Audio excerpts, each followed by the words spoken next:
मेरे मोहताराम दोस्तों बुजुर्गो माथाटा एकटू आपनारा नीचू करे दें चक्षु दुईटा बंध करे दें चक्षु खोला अवस्थाय बाबा आपनार पाशे के छिलो आपनार जाना आछे आपनी देखते पेरेछेन एकटू आगे चक्षु खोला छिलो के बयान करतेछे आपनी देखेछेन हठाৎ करे आपनार चक्षु बंध हये गेछे गा এখন আপনার পাশে কে আছে আপনার জানা নাই আপনি বলতে পারেন না কে বয়ান করতেছে আপনি বলতে পারেন না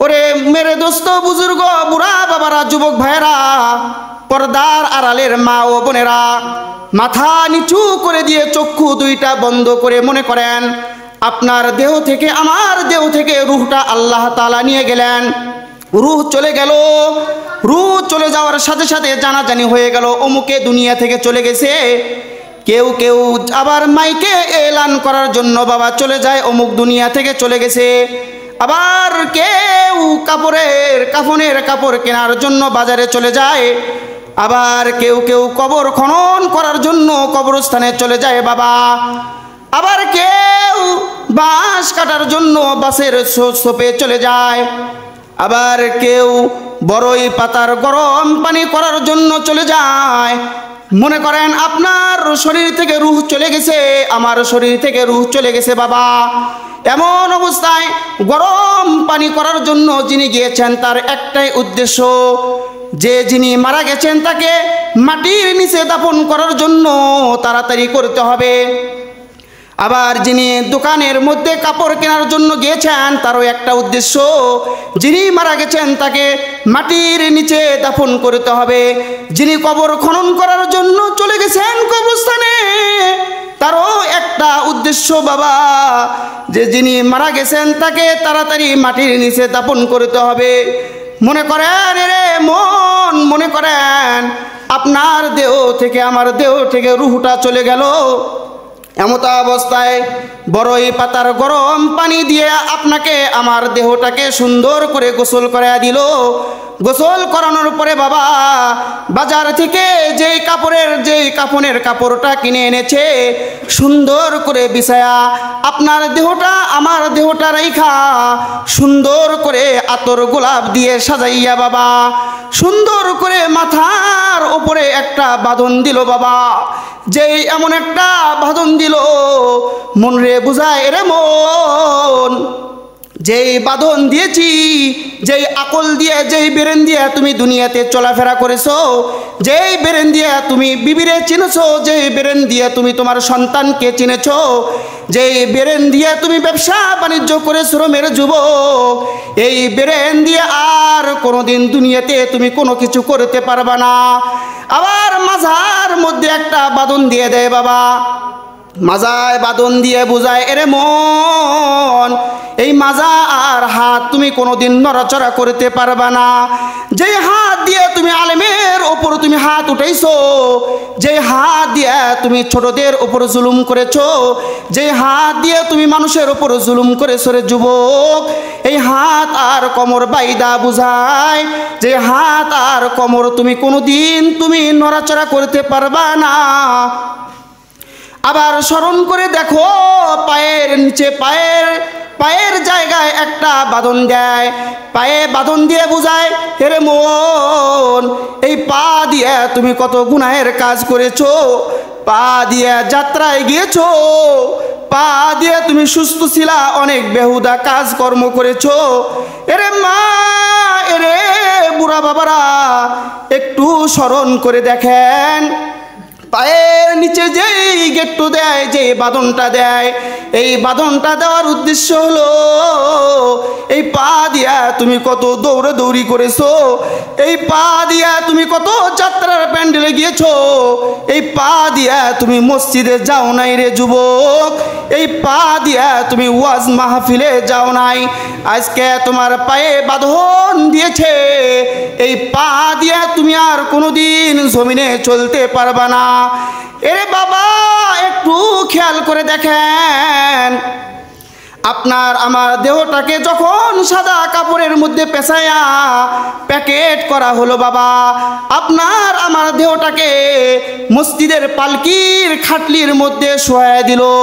শোয়ানোর পরে দেখো, চিন্তা করে দেখো, লাশটা যখন বাড়ি থেকে জানাজার নামাজ পড়ানোর জন্য জানাজার নামাজের স্থানে নিয়ে যাওয়া হয়, বাড়ির মহিলারা সবাই হাউমাউ করে শেষ কান্না কাটি করে। সন্তানেরা জিজ্ঞাসা করে, রে মা, বাবা রে তুমি কই পেঁচায়া দিতেছো? মারে, বাবা তো প্রতিদিন আমারে কোলে নিত, আজকে কেন কোলে নেয় না? রে মা, বাবার কাছ থেকে টাকা নিয়ে আমি প্রতিদিন স্কুলে যাইতাম, বাবার কাছ থেকে টাকা নিয়ে আমি প্রতিদিন মাদ্রাসায় যাইতাম। মারে, বাবা দেখি আজকে আর কোনোদিন মনে হয় আর আমার সাথে কথা বলবে না। এরে মা, মা সন্তানের প্রশ্নে কোনোদিন জবাব দেয় না।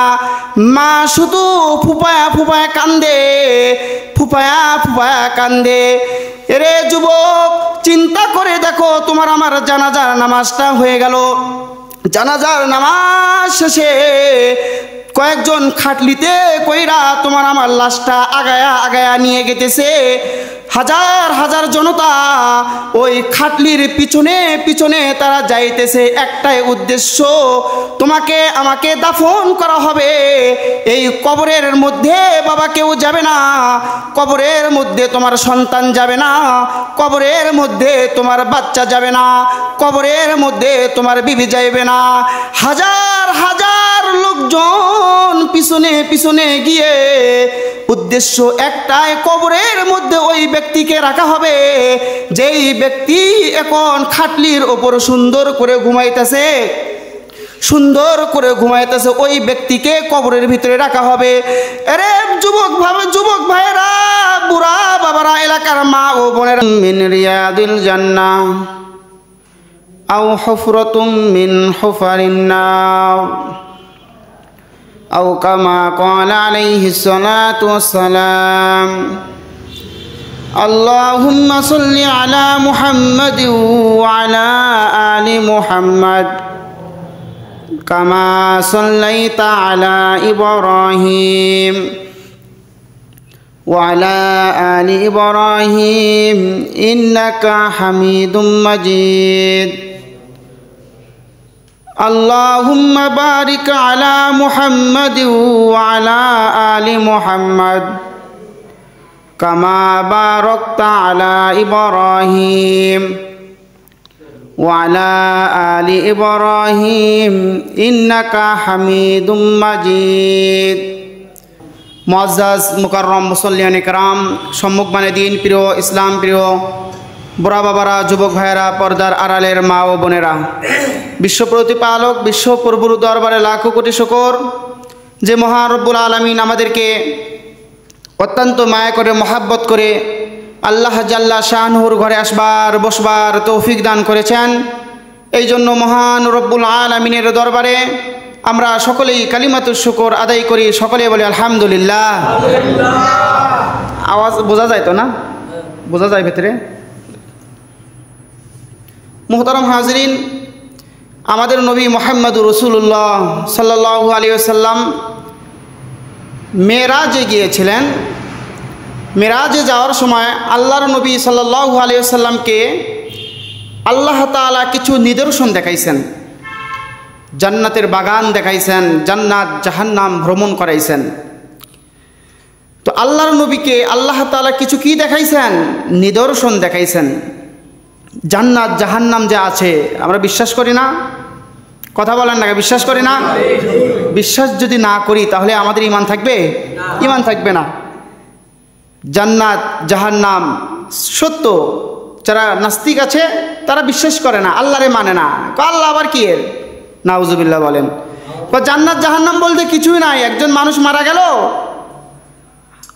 হাড্ডি মাংস মাটির সাথে মিশে গেল, শেষ, কোনো বিচার নাই। না, তাদের ঈমানে নাই। আল্লাহ তাআলা বলবেন কুন ফায়াকুন, কুন বলার সাথে সাথে হয়ে যাবে। এ কারণে জান্নাত সত্য, জাহান্নামও কি সত্য? বলেন সত্য না? সত্য। এটা আমরা বিশ্বাস করি তো ইনশাআল্লাহ? আল্লাহ তাআলা আমাদের ইয়াকিনকে কবুল করুক, সকলে বলুন আমিন। মুহতারাম হাজিরিন, আমাদের নবী সাল্লাল্লাহু আলাইহি ওয়াসাল্লাম যখন মেরাজে গেলেন, মেরাজে যাওয়ার সময় হাবিবে কিবরিয়া ফখরুল আম্বিয়া মুহাম্মাদুর রাসূলুল্লাহ সাল্লাল্লাহু আলাইহি ওয়াসাল্লাম মেরাজে যাওয়ার সময় হাবিবে কিবরিয়া মুহাম্মাদুর রাসূলুল্লাহ সাল্লাল্লাহু আলাইহি ওয়াসাল্লাম জান্নাতি সুঘ্রাণ তিনি শুনতে পেলেন। সুন্দর সুঘ্রাণ নাকে ভেসে আসতেছে। আল্লাহর নবী জিবরাইল আলাইহিস সালাতু ওয়াস সালামকে জিজ্ঞাসা করলেন, ওরে জিবরাইল, জান্নাতি সুঘ্রাণ কোথায় থেকে আসতেছে?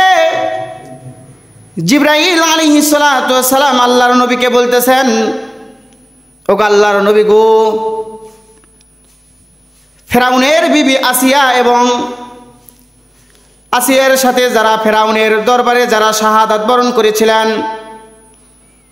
তাদেরকে এখানে দাফন করা হয়েছে, আর তাদের কবর থেকে আল্লাহ তাআলার জান্নাতি সুঘ্রাণ ভেসে আসতেছে। সুবহানাল্লাহ।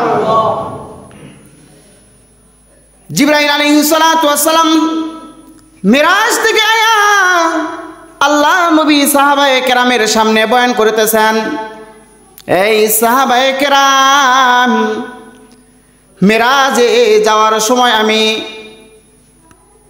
পয়গম্বর মূসা আলাইহিস সালাতু ওয়াস সালামকে আমি কবর জিয়ারত করেছি। পয়গম্বর মূসা আলাইহিস সালাতু ওয়াস সালাম যেখানে শায়িত আছেন, ওই জায়গায় আমি পয়গম্বর মূসা আলাইহিস সালাতু ওয়াস সালামের কবর জিয়ারত করেছি। কবর জিয়ারতকালে আমি দেখতে পেলাম পয়গম্বর মূসা আলাইহিস সালাতু ওয়াস সালাম কবরের মধ্যে নামাজ পড়তেছেন। সুবহানাল্লাহ। পয়গম্বর মূসা আলাইহিস সালাতু ওয়াস সালাম কি করতেছেন? কবরের মধ্যে নামাজ পড়তেছেন। এই কারণে কবর কারো কারোর জন্য হয় জান্নাতের বাগান, আবার কারো কারোর জন্য হয় জাহান্নামের গর্ত। তো আমরা জান্নাতের বাগানে যাইতে চাই নাকি জাহান্নামের গর্তে যাইতে চাই? আওয়াজ দিয়ে বলুন তো একটু। জান্নাতের বাগান। কোথায় যাইতে চাই? জান্নাতের বাগান। একটা কবরস্থানের ভিতরে একটা মাইয়িত যদি জান্নাতে যায়, তাহলে একজনার জান্নাতের হাওয়া, জান্নাতের বাগানের খুশবু সমস্ত মাইয়িতের কবরের মধ্যে পৌঁছে যায়। সুবহানাল্লাহ। এ কারণে একাকীভাবে দাফন করার চাইতে কবরস্থানে দাফন করা কি উত্তম। কবরস্থানে দাফন করা কি উত্তম। কারণ কবরস্থানের মধ্যে অলিও থাকে, গুনাহগারও থাকে। যে জান্নাতে যাবে তার ওসিলায় তার জান্নাতের সুঘ্রাণ অন্যান্য কবরের মধ্যেও কি হয়ে যায়? পৌঁছে যায়। তো এই ওয়াজটা কাসেম নানুতুবি রহমতুল্লাহি আলাইহি একবার বয়ান করতেছিলেন যে, শোনো, কবরস্থানের ভিতরে যদি একজন মাইয়িত যদি জান্নাতে যায়, তো এই জান্নাতের খুশবু সুঘ্রাণ প্রত্যেকটা মাইয়িতের, এই কবরের ভিতরে যত মাইয়িত আছে সমস্ত মাইয়িতের কবরের ভিতরে পৌঁছে যায়। কাসেম নানুতুবি রহমতুল্লাহি আলাইহি যখন এই বয়ানটা করতেছিলেন, কাসেম নানুতুবি রহমতুল্লাহি আলাইহির খাদেম আল্লাদিন, কি আল্লাদিন, উনি বলতেছে, হযরত, কিভাবে সম্ভব একজনার কবর জান্নাত যদি হয় আর জান্নাতের সুঘ্রাণ অন্যান্য কবরের ভিতরে কিভাবে পৌঁছে যাবে? কিভাবে সম্ভব? কাসেম নানুতুবি রহমতুল্লাহি আলাইহি বুঝতে পারলেন আল্লাদিন উনি হলো মূর্খ মানুষ প্রশ্ন করেছে। তো মূর্খ মানুষকে তো কোরআন হাদিস দিয়ে যদি দলিল দেয় তাহলে বুঝবে না কিছুই। তো কাসেম নানুতুবি রহমতুল্লাহি আলাইহি উদাহরণ দিয়ে বলতেছেন, এর আল্লাদিন, আমার পিছনে একটা পাখা দিয়ে সুন্দর করে বাতাস করতেছে। এই বাতাসটা কারে করতেছে? কয় আপনারে করতেছে। এর আল্লাদিন, আমারে যে উদ্দেশ্য করে বাতাস করতেছে, এই বাতাসটা শুধু আমি খাই নাকি আমার আশেপাশে যারা আছে সবাই খায়? কয় আপনাকে বাতাস করে ঠিকই আছে, কিন্তু আশেপাশে যারা আছে সবাই বাতাসটা খায়। কাসেম নানুতুবি রহমতুল্লাহি আলাইহি বললেন, একজনকে উদ্দেশ্য করে যদি একটা ফ্যান ছাড়া হয়, ওই ফ্যানের বাতাস যারা থাকে সবাই খায়। ঠিক তেমনিভাবে কবরস্থানের ভিতরে একটা কবর যদি জান্নাতি হয়ে যায়, তো এই জান্নাতির ওসিলায় সমস্ত কবরস্থানের ভিতরে জান্নাতের খুশবু, জান্নাতি আলো সমস্ত কবরের মধ্যে আল্লাহ তাআলা পৌঁছে দেন। সুবহানাল্লাহ, আওয়াজ দিয়ে বলেন সুবহানাল্লাহ। আমরা তো সবাই মৃত্যুবরণ করব, কি বলেন, কথা বলেন না কেন? মৃত্যুবরণ করব না নাকি? আমরা এখানে জীবিত থাকতে পারবো দুনিয়াতে? কেউ জীবিত থাকতে পারবো না। পারবো? একটু চক্ষু দুইটা বন্ধ করেন, বন্ধ করলে একটু চিন্তা ভাবনা করেন, মৃত্যুর কথা চিন্তা ভাবনা করেন, তাহলে অবশ্যই সবার বুঝে আসবে যে মৃত্যু কত বড় ভয়ঙ্কর জিনিস। এখন চক্ষু বন্ধ করলে আমরা চক্ষু খুলতে পারি, কিন্তু এমন একটা সময় আসবে যেই সময়ে যদি চক্ষু বন্ধ হয় তাহলে খোলার মতো কোনো ডাক্তার কন, কোনো শক্তি কন, কোনো কিছুই হবে না, সম্ভব। এখন চক্ষু বন্ধ করলাম, মনে চাইলে খুললাম, কি এমন একটা সময় আসবে যেই সময়ের মধ্যে চক্ষু বন্ধ হলে আর খুলবে, বলেন খুলবে? খুলবে না। এটাকে বলা হয় কি? মৃত্যু। এটাকে বলা হয় কি? আওয়াজ দিয়ে বলেন, এটাকে বলা হয় কি? আমাদের সবাইকে তো মৃত্যুবরণ করতে হবে কি হবে না? বলেন, আওয়াজ দিয়ে বলেন। সবাইকে মৃত্যুবরণ করতে হবে। তবে মৃত্যুর প্রস্তুতি আমরা কি গ্রহণ করেছি? কবর তো কারোর জন্য হবে জান্নাতের বাগান, আবার আল্লাহর নবী কয় কারো কারোর জন্য হবে জাহান্নামের গর্ত। তো মৃত্যুর জন্য আমরা কি প্রস্তুতি নিয়েছি? আমাদের কি নামাজ আছে? মৃত্যুর জন্য কি প্রস্তুতি নিয়েছি? দুনিয়ার 60 বছর 50 বছর বেঁচে থাকার জন্য কতই না কি করি আমরা, চাকরি করি, ব্যবসা বাণিজ্য করি, কত শ্রম করি আমরা, শ্রম দেই, বিভিন্ন কাজকর্মে লিপ্ত, কিন্তু মৃত্যুর জন্য আমরা কি প্রস্তুতি নেই? বলেন, কত মুসল্লি, এলাকায় মুসল্লির কি অভাব আছে? বলেন, কয়জন মুসল্লি আসছে বলেন? কেন আপনাদের এলাকায় কি শুধু এই বাচ্চারাই মুসল্লি, আর কেউ নাই? তারা কি মরবে না? বলেন, তারা কি মরবে? আওয়াজ দিয়ে বলেন। সবাইকে মরতে হবে। তাহলে কেন নামাজ পড়েন না আপনারা? বলেন, শুধু কি জুমার নামাজ আমাদের জন্য ফরজ করেছেন? অন্য কোনো নামাজ কি আমাদের জন্য ফরজ করেন নাই? সব নামাজের জন্য ফরজ করেছেন। আজকে একজন মারা গেলে জানাজা নামাজ পড়ার জন্য হাজারো কাজকর্ম ছেড়ে দিয়ে আমরা পিছনে দাঁড়িয়ে যাই। জানাজা নামাজ কি ফরজ নাকি? বলেন, জানাজা নামাজ ফরজ।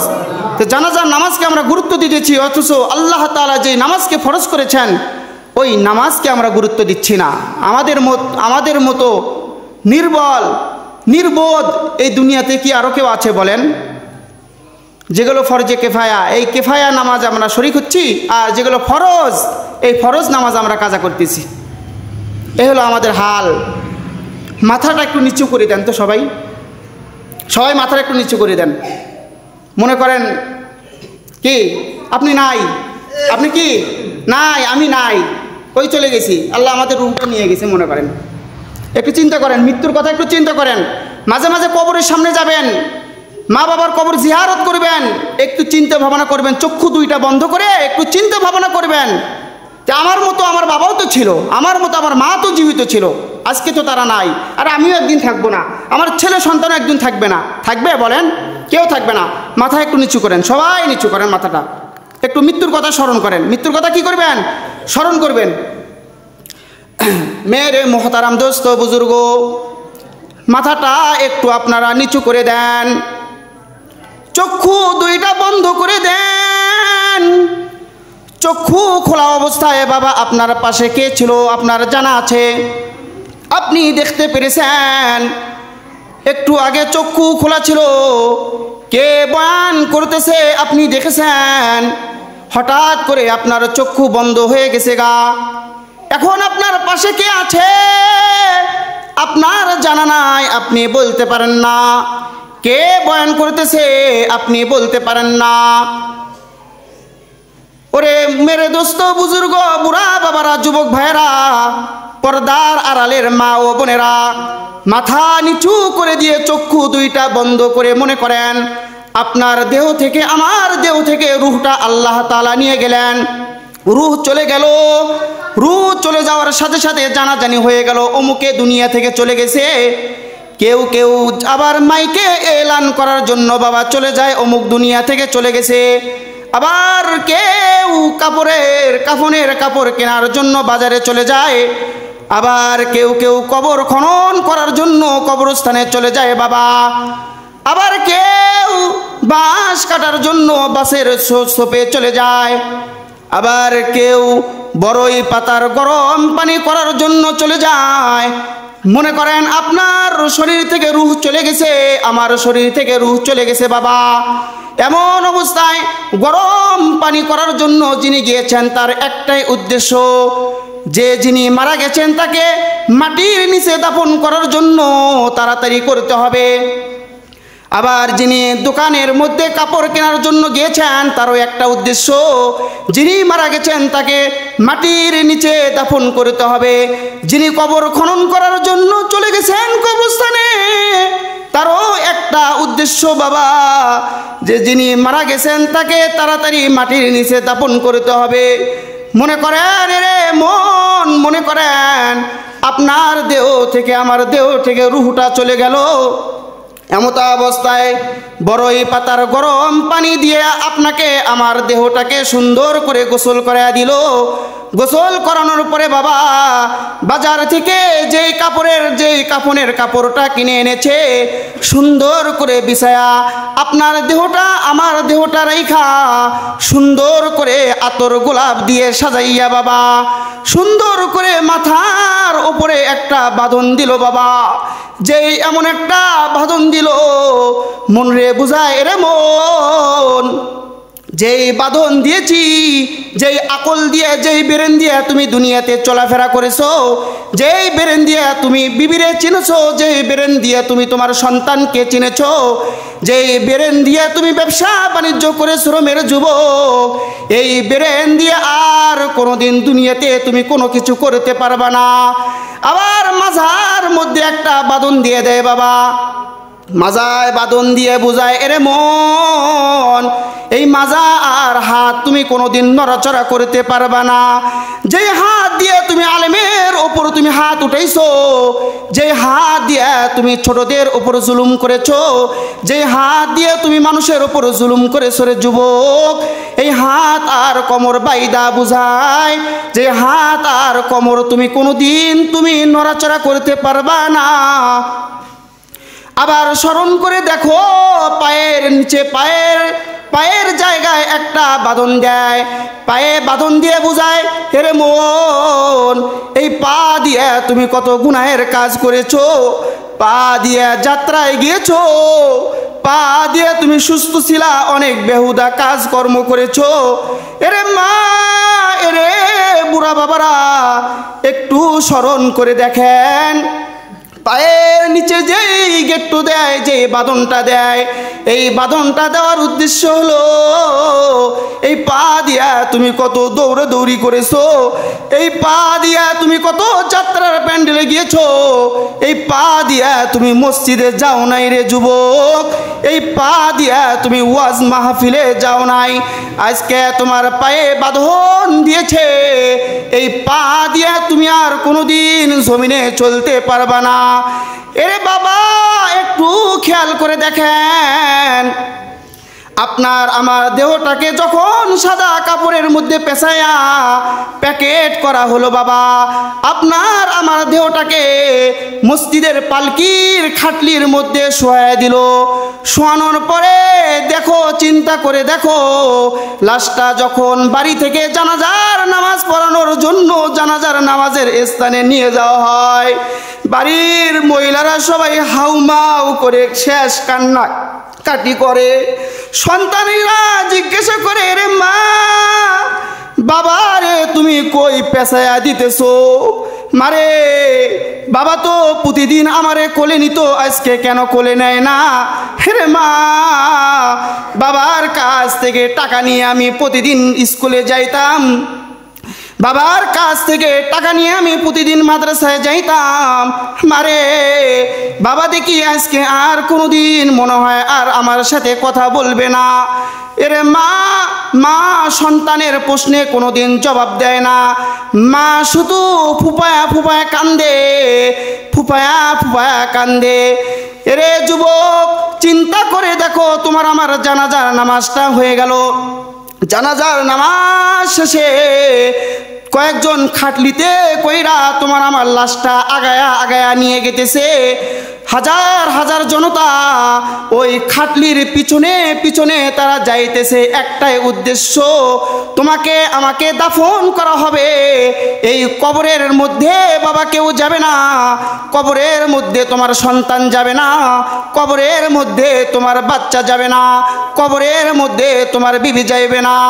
হাজার হাজার লোকজন পিছনে পিছনে গিয়ে উদ্দেশ্য একটাই, কবরের মধ্যে ওই ব্যক্তিকে রাখা হবে যেই ব্যক্তি এখন খাটলির ওপর সুন্দর করে ঘুমাইতেছে, সুন্দর করে ঘুমাইতেছে, ওই ব্যক্তিকে কবরের ভিতরে রাখা হবে।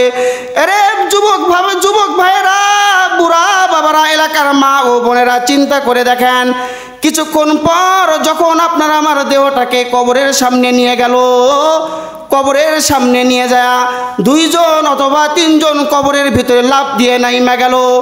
যদি ছেলে যদি জানলেওয়ালা হয়, ছেলে মাতার সামনের দিকে নাইমা কবর থেকে ছেলে হাত পাতা বলে, লোকজনকে বলে, রে লোকেরা, দে দে আমার বাবার লাশটা আমার কোলে দে, দে দে আমার বাবার লাশটা আমার কোলে দে, বুকে দে।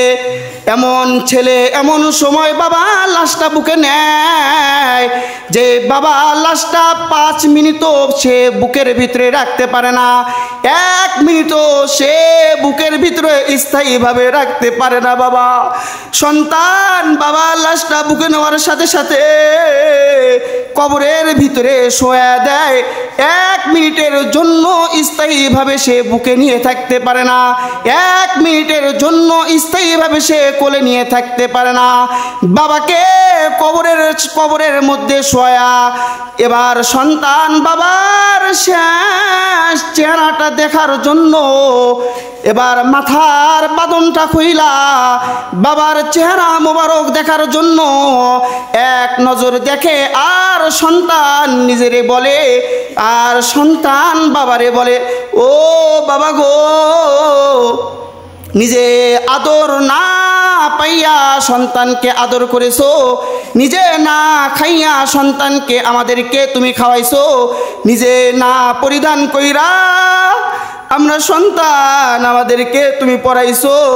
বাবারে তুমি বুঝি আর তোমারে বুঝি আর কোনোদিন বাবা বইলা ডাক দিতে পারবো না। এভাবে করে সন্তান এই দুঃখ নিয়া কবর থেকে লাফ দিয়ে উঠা, এবার লোকেরা কবরের মধ্যে বাবা তোমার আমার কবরের ভিতরে কবরের ওপর সুন্দর করে বাঁশের চাটা বিছাইয়া দিয়া এবার এলাকার লোকজন দোয়া পড়ে, আর হাজার হাজার মন মাটি কবরের ওপর দিয়ে দেয়। কবরের ওপর দিয়া এলাকার সবাই নিজের বাড়ি বাড়ি চলে যায়। বাবা যদিও তোমাকে আমাকে দাফন করা হয় দিনের বেলা, কিন্তু কবরের মধ্যে আর তখন দিন থাকে না, কবর হয়ে যায় তখন অন্ধকার রাত হয়ে যায়। এবার কবর থেকে সবাই যখন বাড়িতে চলে আসে বাবা, সবার বাড়িতে সবাই লাইট জ্বালায়, ঘরের ভিতরে অন্ধকার হলে লাইট জ্বালায়, কিন্তু তোমার আমার কবরের ভিতরে লাইট জ্বালানোর কেউ নাই। লাইট জ্বালানোর মতো একমাত্র তিনি রইছেন, তিনি হলেন কে? আল্লাহ। সবাই মোহাব্বতের সাথে একবার আল্লাহরে ডাক দেয়, ইয়া আল্লাহ। সবাই জোরে আওয়াজ দিয়ে ডাক দেন, ইয়া আল্লাহ। এমন কবর এমন কবরে বাবা তোমাকে আমাকে যাইতে হবে, এমন ভয়ঙ্কর কবরে তোমাকে আমাকে যাইতে হবে বাবা। এমন কবর যে কবরের ভিতরে কোনো বাতি নাই, যে এই কবরের ভিতরে আল্লাহ ছাড়া আর আমাদের কেউ আপন নাই। এরে মেরে দোস্ত বুজুর্গ, এমনও কবর দেখেছি বৃষ্টির দিনে কবর দিয়েছে, পরের দিনেই কবর ভেঙে পড়েছে। এমনও কবর আমরা দেখেছি যে কবরের ভিতরে পানি আর পানি, পানির মধ্যে তোমাকে আমাকে শোয়া রাখবে। যদি আমরা কবরের মধ্যে আমল নিয়ে যাই, ঈমান আর আমল নিয়ে যাই, পানিওয়ালা কবরটা আমাদের জন্য জান্নাতের বাগান হয়ে যায়।